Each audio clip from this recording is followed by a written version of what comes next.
मैं तुम्हें भूल जाऊं ये हो नहीं सकता और तुम मुझे भूल जाओ यह मैं होने नहीं दूंगा।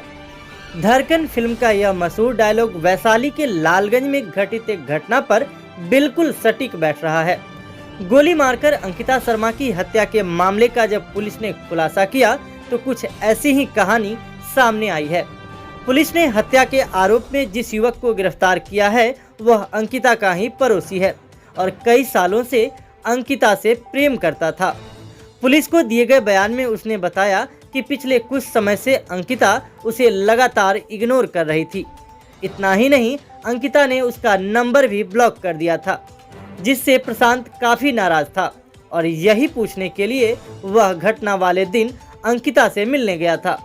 लेकिन अंकिता ने उसके किसी सवाल का कोई जवाब नहीं दिया, जिससे गुस्साए प्रशांत ने अंकिता को 2 गोली दाग दी और अंकिता की मौत हो गई। पुलिस ने इस मामले में तकनीकी अनुसंधान कर प्रशांत को गिरफ्तार किया और उसकी निशानदेही पर उस पिस्टल को भी बांध के पास से बरामद कर लिया है, जिसे प्रशांत ने घटना के बाद फेंक दिया था। हालांकि आरोपित युवक ने यह भी बताया है कि कुछ दिनों से अंकिता किसी और लड़के को पसंद करने लगी थी और हत्या की एक वजह यह भी है। बहरहाल 18 मई की देर शाम लालगंज थाना क्षेत्र में ब्लॉक के पास और नाका नंबर 2 के सामने घटित सबसे चर्चित हत्याकांड का पुलिस ने राजफाश कर दिया है। मामले में एसडीपीओ राघव दयाल ने बताया कि पूछताछ के लिए हिरासत में लिए गए चंदवारा निवासी रवि रंजन निर्दोष है, उसे छोड़ दिया गया है और इस तरह रवि रंजन को पुलिस ने क्लीन चिट दे दिया। क्या मामला?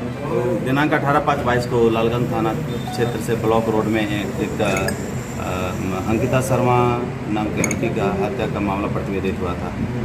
अज्ञात एक व्यक्ति उसको गोली मारकर हत्या किया था और हत्या करके वो फरार हो गया था। ये केस काफ़ी कॉम्प्लिकेटेड लग रहा था। महिला की हत्या थी। वो लड़की ट्यूशन पढ़ाकर अपने घर की ओर जा रही थी ब्लॉक रोड में ही।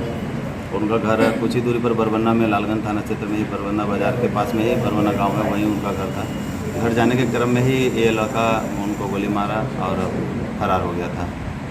मृतका के मोबाइल के आधार पर कुछ मोबाइल नंबर मिला। उसका तकनीकी जांच करने के बाद एक व्यक्ति को चिन्हित किया गया।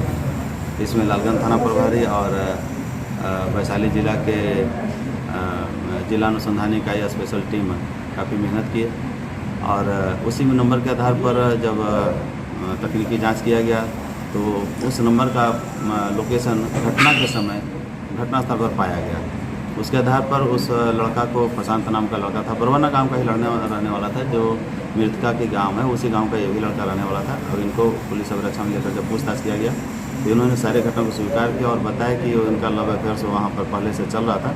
इधर कालांतर में कुछ समय पूर्व से वो मृतका इनसे बातचीत करना बंद कर दी थी। ये काफ़ी उससे ये नाराज़ रहते थे और घटनास्थल पर जाकर उसे पूछने के लिए गए थे कि तुम हमारा नंबर क्यों ब्लॉक किए हो और हमसे बात क्यों नहीं करी हो, इन सब बातों को। इस पर उन्होंने, मृतका ने साफ इनकार कर दिया कि हम तुमसे बात नहीं करेंगे। इसी आवेश में आकर इन्होंने उनको गोली मारकर हत्या कर देने के बाद अपने स्वीकारोक्ति बयान में स्वीकार किए।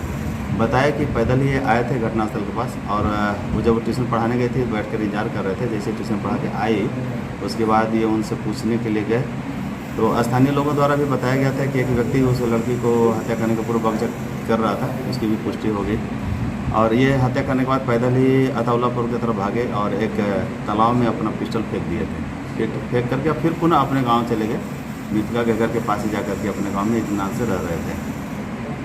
जब ये पकड़ाया और सारी बातों को स्वीकार किए, उसके निशानदेही, इन्हीं के निशानदेही के आधार पर उस उक्त पिस्टल को भी बरामद किया गया। एक जिंदा कारतूस और पिस्टल वहाँ से बरामद किया गया। लेटर का बात सामने आ रहा है। एक तकनीकी जांच के आधार पर इसका खुलासा किया। कंप्यूटर क्लास से लेटर बरामद होने के बाद लेटर का क्या है मतलब? देखिए उनका उसमें भी वही सब लव अफेयर्स की बात है। क्या जिक्र का था उस लेटर में? कुछ है वो तो अभी अनुसंधान की बात है। उसमें कहाँ से मुलाकात हुई थी? इन दोनों का गांव एक ही है, घर भी आसपास में ही है और उसी क्रम में इन दोनों का मुलाकात हुआ और दोनों एक ही कॉलेज में बीकॉम में पार्ट 2 में शायद पढ़ रहे थे। कॉलेज दोनों का एक ही था पढ़ाई का। ये जो अभियुक्त हैं वो बीकॉम 2 ईयर का क्लास में ये पढ़ रहे हैं और लड़की भी उसी स्कूल में पढ़ रहे थे। पूछताछ में सर बताया क्या कि बच्चक ने क्या क्या बोला था, क्या वो बोले थे? पूछताछ के क्रम में इन्होंने बताया कि जब ये पूछने के लिए उससे गए कि मुझसे बात करना क्यों बंद कर दिया, क्या दिक्कत हो गया, प्रॉब्लम हो गया, तो साफ इनकार कर दिया, अब तुमसे हमको नहीं बात करना है। इसी पर ही आवेश में आ गए। बोले कि हम तो सुन रह गए, उसके बाद हमको कुछ समझ में नहीं आ रहा था क्या करूँ, उसमें गोली मार दिया। लव कितने साल से चल रहा था सर इसके पीछे? देखिए 4-5 साल से लग रहा फिर सर से। इनसे ब्रेकअप होने और किसी और से बात कर रही थी या क्या कर रहे थे, क्या क्या कुछ बता रहे थे? अब तो अनुसंधान चल ही रहा है उस पर। और सर अनुसंधान मेन आगे बात चल क्या रहा है। सब सामने है कि प्यार में धोखा देने के बाद हत्या किया गया? अब तो ऐसा ही बोला जा सकता है, जब इनसे प्यार था, ब्रेकअप हुआ, उसके बाद इन्होंने आवेश में आकर इस तरह की घटना की है।